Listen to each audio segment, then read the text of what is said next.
வணக்கம். பைபிளை முழுவதுமாக வாசிக்கும் நம் லட்சிய பயணத்திற்கு உங்களை அன்புடன் வரவேற்கிறேன்.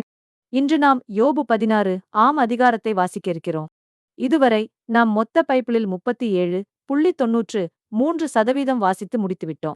இன்னும் சில அதிகாரங்களை முடித்தால் நம் பயணம் வெற்றிகரமாகும். இன்றைய வாசிப்பின் மூலம் அந்த இலக்கை இன்னும் முன்னோக்கி நகர்த்துவோம். வாங்க தொடங்குவோம். கடவுளின் நீதியும் மனிதனின் அநீதியும். அதற்கு யோபு உரைத்த மறுமொழி. இதேபோன்ற பலவற்றை நான் கேட்டதுண்டு. புண்படுத்தும் தேற்றுவோர் நீவிர் எல்லாம் உங்களின் வெற்று உரைக்க முடிவில்லையா? வாதாட இன்னும் உம்மை உந்துவது எதுவோ? என்னாலும் உங்களைப்போல் பேச இயலும். என்னுடைய நிலையில் நீவிர் இருந்தால் உங்களுக்கெதிராய்ச் சொற்சரம் தொடுத்து உங்களை நோக்கித் தலையசைக்கவும் முடியும்.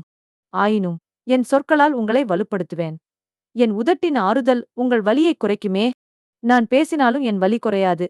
அடக்கி வைப்பினும் அதில் ஏதும் அகலாது. உண்மையில் கடவுளே, இப்போது என்னை உளுத்திட வைத்தீர். என் சுற்றம் முற்றும் இற்றிடச் செய்தீர். நீர் என்னை இளைக்கச் செய்தீர். அதுவே எனக்கு எதிர்ச்சான்று ஆயிற்று. என் மெலிவு எழுந்து எனக்கு எதிராகச் சான்று பகர்ந்தது. அவர் என்னை வெறுத்தார், வெஞ்சினத்தில் கீறிப் போட்டார். என்னை நோக்கிப் பல்லை கடித்தார். என் எதிரியும் என்னை முறைத்துப் பார்த்தான். மக்கள் எனக்கெதிராய் வாய் திறந்தார்கள். ஏளனமாய் என் கன்னத்தில் அறைந்தார்கள். எனக்கெதிராய் அவர்கள் திரண்டனர். இறைவன் என்னை கயவரிடம் ஒப்புவித்தார். கொடியவர் கையில் என்னைச் சிக்க வைத்தார். நலமுடன் இருந்தேன். நான் தகர்த்தெறிந்தார் என்னை அவர். பிடரியைப் பிடிந்து என்னை நொறுக்கினார். என்னையே தம் இலக்காக ஆக்கினார். அவர் தம் வில்வீரர் என்னை வளைத்துக் கொண்டனர். என் ஈரலை அவர் பிளந்துவிட்டார்.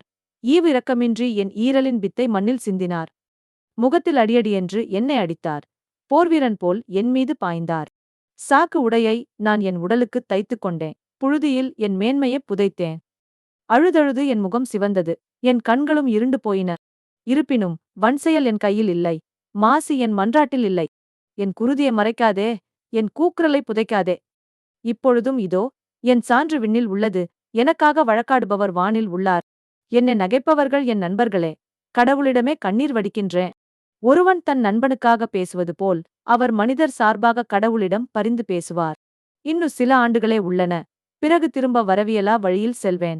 நாம் 1189 அதிகாரங்களில் 452 அதிகாரங்களை நிறைவு செய்துவிட்டோம். இன்னும் சில அதிகாரங்களை வாசித்தால் முழு பைபிளையும் முடித்து விடுவோம். நாளை அடுத்த அதிகாரத்தை பார்க்க சந்திப்போம். நாள்தோறும் இந்த பயணத்தில் நீங்களும் பங்கேற்றால் பைபிளை முழுமையாக வாசித்து முடிப்போம். இது நம் வாழ்க்கையிலும் ஆன்மாவிலும் பெரிய மாற்றத்தை ஏற்படுத்தும். இந்த பயணம் உங்களுக்கு நம்பிக்கையும் சமாதானத்தையும் கொடுத்தால் இந்த வீடியோவை லைக் செய்யவும் சப்ஸ்கிரைப் செய்யவும் மறக்க வேண்டாம். பகிர்ந்து மற்றவர்களையும் இந்த பயணத்தில் சேருங்கள். நாளை மறக்காமல் வாருங்கள்.